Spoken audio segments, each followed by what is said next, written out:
À présent, voyons comment créer des tâches ou activités au sein de Fluide CRM. Là aussi, nous avons deux possibilités. Aller sur le raccourci en haut à droite, cliquer sur le plus et sur tâches. Et de cette façon-là, on peut créer une nouvelle tâche, une nouvelle activité. L'autre méthode est d'aller sur le menu à gauche, cliquer sur tâches pour avoir la liste des tâches et sur le bouton créer pour créer une tâche. Pour créer une tâche, nous allons choisir le type d'activité dont il s'agit. Il peut s'agir d'un appel de suivi, d'un email, d'une réunion, d'une présentation, d'une proposition commerciale, de négociation, etc., etc.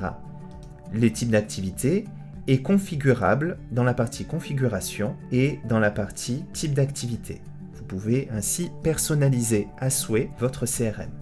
Ensuite, on va voir le sujet de la tâche ou de l'activité. Par exemple, proposition du devis 1. On va choisir ensuite le type d'enregistrement lié. En effet, une tâche peut concerner un compte, une affaire ou encore un contact. Donc à nous de choisir ce à quoi on veut lier cette activité. Donc là, on va dire qu'on choisit une affaire, et dans les affaires, on va choisir vente d'imprimante Canon, par exemple.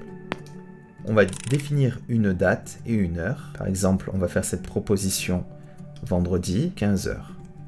Le lieu, on peut mettre une adresse ou par visioconférence, par exemple. Ensuite, on attribue à un utilisateur bien le suivi de cette tâche, un commentaire. Ensuite, on appuie sur le bouton créer. La tâche est créée, elle est liée ici à une affaire. Nous avons la date et l'heure et il y a un état, elle est dans l'état affaire.